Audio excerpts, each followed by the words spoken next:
Fala pessoal, sejam bem-vindos a mais um vídeo do Descodificando FIIs. Hoje vamos falar do BREI, um fundo de papel novo, bem interessante e fora do radar. Mas antes disso, gostaria de lembrar que esse vídeo não é uma recomendação de investimento.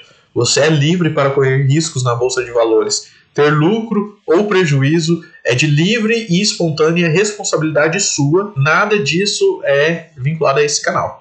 Então bora lá, o relatório gerencial de março de 2022, um fundo de CRI da Integral BREI, o IBCR11. Ele é um fundo pequeno, a cota patrimonial dele é em 97,80, ele pagou 1,46 no mês, que dá um rendimento de 1,5% ao mês. Só que ele teve um lucro de 1,7 e pagou 1,46. Então ele usou uma reservinha de emergência aí, um dinheirinho parado, um caixa, não vamos falar caixa não, uma reserva de lucros mesmo. Então vamos ficar de olho, porque isso pode ser perigoso, ou pelo menos acende uma luzinha de atenção, né? Ele é um fundo que tem 78 milhões e meio, o valor patrimonial, e ele está com o PVP um pouquinho menor, ele está um pouquinho descontado, o valor de mercado dele está em 77 milhões e 300 mil. Como eu disse, ele gerou 1,7 por cota e pagou 1,46. Ele está com 92% do patrimônio alocado em CRIs e o restante em caixa, mas ele já adianta que o caixa ele alocou no mês de abril. Lembrando que a gente está em maio já e ele não entregou o relatório de abril ainda. A gente está lendo o relatório de março, um pouquinho atrasado. Aqui mostra que o fundo ele completou um ano de existência agora. O ticket da carteira está em 9,37 com o IPCA. E a gente pode ver que desde outubro de 2021 ele vem pagando 1,50 por cota. Vamos considerar março também 1,50 porque 3 centavos apenas para um fundo pequenininho desse tamanho é algo que é grande, não é pequeno. Ele traz essa parte aqui é só um gráfico, uma tabela mostrando alguns comparativos, mas a parte mais interessante desse fundo é essa aqui. É onde está o caixa, quais são os CRIs que ele tem no portfólio. A alocação dele é 100% IPCA e a alocação por segmento. Vamos falar um pouquinho primeiro da alocação por segmento. Esse TO eu pensei que fosse Tocantins, mas não é término de obra. Então ele investe em CRIs residenciais que estão quase prontos. Ele investe em Build to Suit, em segmento logístico e de loteamento. Logístico é seguro, loteamento a gente já sabe que não é tão seguro assim, mas a parte de término de obra residencial tem seus riscos, mas de certa forma ela não tem um risco que é o risco de obra, né? O risco de construção, então porque os imóveis já estão quase prontos, então isso de certa forma é bom, é um risco a menos que a gente corre.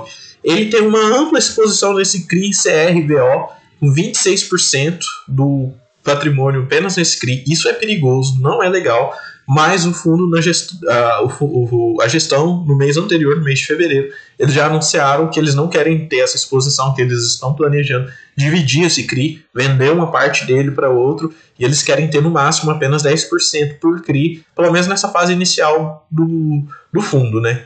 Enquanto o fundo é novo. A gente pode ver que ele está espalhado pelo sul, sudeste e um pouquinho do centro-oeste, o que, de certa forma, é interessante, mas como ele é tão pequenininho, às vezes até que não muda tanto assim a diversificação regional do fundo.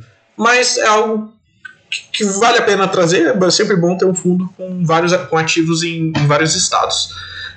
Aqui a gente pode ver de novo, né, a alocação, a carteira mais detalhada dos CRIs, aqui tem o código. Uma crítica que eu quero fazer é que a gestão não colocou um mapa de risco.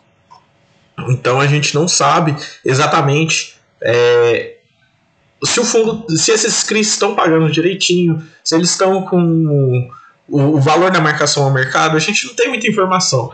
Esse aqui está bem simples e assim, isso de certa forma deixa a gente, investidor, navegando no escuro, porque é sempre bom quando a gente vê se tem um mapa, principalmente aqueles que são mais simples. E nisso eu vou até citar alguns fundos, que foi o Tigar, que colocou o mapa de risco, o Tord, o Versalhes colocaram mapas de risco, Então, assim, se a gente tem que levar em consideração, que é uma coisa bem interessante, muito importante, é a gente saber se a saúde financeira dos CRIs, saber se eles estão pagando direitinho, se está tudo ok, e pelo menos às vezes até quais as garantias que a gente tem, né, para a gente poder ter uma análise, ver os riscos de uma forma mais clara. Mas enfim, isso é coisa que a gestão pode corrigir ainda no futuro. E aqui vamos mostrar um pouquinho o demonstrativo de resultados do fundo, né? A gente vê que aqui no mês de março ele gerou 885 mil e descontando as despesas, isso equivale a R$ 1,07 por cota. No mês de fevereiro ele gerou 1.346.000 e descontando as despesas, isso gerou 1,63 por cota. Então a gente vê que ele foi construindo uma reserva de lucros com o passar do tempo e ele distribuiu agora. Por quê? A gente não sabe. Talvez tenha CRI que pague de 2 em 2 meses, a gente não sabe. Os CRIs eles também podem ter pagamentos com datas diferentes, de 3 em 3 meses. Não é muito comum, mas pode ser o caso. Porque esse fundo ele não está gerando CRI, ele não está vendendo e comprando CRI para ter o ganho da marcação a mercado. Aqui eu gostaria de mostrar esse gráfico que ele traz desde maio do ano passado, mostrando até onde que tem a reserva de lucro. A gente vê que ele começou a montar uma pequena reserva de lucro aqui em janeiro e fevereiro, e eles entregaram ela agora.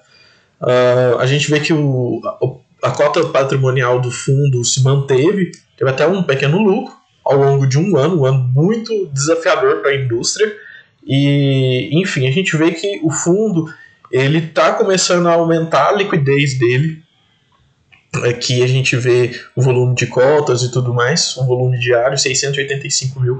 É um volume baixo ainda, mas que está aumentando. Isso é decorrência da maturação do fundo também, do desenvolvimento e do crescimento. Aqui ele vai mostrar os CRIs que tem, são CRIs residenciais. Eu não sei dizer, porque o fundo não traz muitas informações referentes a esses CRIs, a saúde financeira deles. Esse CRI, o CRVO, é o CRI de supermercado, que está bem, com exposição bem grande, que eles estão estudando diminuir. Mas aqui a gente pode ver os tickets, né? IPCA mais 11, IPCA mais 7,5, mais 7, que é o que ele quer diminuir. Tomara que ele diminua e coloque o mais 11, vai ser melhor para a gente. Outra aqui, IPCA mais 11,65, 11, mais 10, mais 10, mais 11. Então, assim, é um fundo pequeno. Como a gente pode ver, ele tem apenas 8 CRIs no portfólio, ele tem 77 milhões, aproximadamente, o valor total do fundo. É um fundo pequeno, mas que, exatamente, eu quero trazer uma pequena reflexão agora. Exatamente por ele ser pequeno, que é o motivo dele estar pagando um rendimento tão alto, igual ele está conseguindo pagar agora. Fundos grandes geralmente não conseguem ter essa dinâmica, uma velocidade tão rápida, uma agilidade tão grande para pagar um dividendo tão expressivo igual ele está conseguindo. Se a gente for olhar, de certa forma, o que ele está fazendo agora é o mesmo que o DEVA fez lá no início. O DEVA 11, no início, ele chegou a pagar R$2 por cota. E era um momento em que o fundo estava muito pequeno, a cota se valorizou demais, porque na época a Selic estava baixa, e aí o fundo fez muitas emissões para ir crescendo. Resultado, hoje o fundo tem mais de R$1 bilhão em CRIs. Então, assim, esse é um fundo pequeno, que ele pode estar pagando muito exatamente por ele ser pequeno. Ser pequeno é um risco. O risco é exatamente esse que a gente viu. Tem muita exposição em poucos CRIs. Se um CRI tiver problema, a gente vai sentir isso de uma forma bem rápida nos nossos rendimentos. Então, assim, são riscos. É um fundo que você deve ter uma exposição muito grande na sua carteira? Depende. Isso tudo é uma resposta que você tem que buscar. Se você estiver disposto a correr altos riscos, talvez essa seja a oportunidade para você. Talvez você seja mais conservador e às vezes tem uma exposição muito grande em um fundo que você não esteja gostando mais, e você vende um pouquinho daquele lá e compra um pouquinho desse. Você tem um risco maior, mas um rendimento maior. E aí vai de cada um. É isso, galera. Espero que vocês tenham gostado desse vídeo. Se inscreva no canal, curta e comente e passe esse vídeo para seus amigos. É isso aí. Um grande abraço e até mais.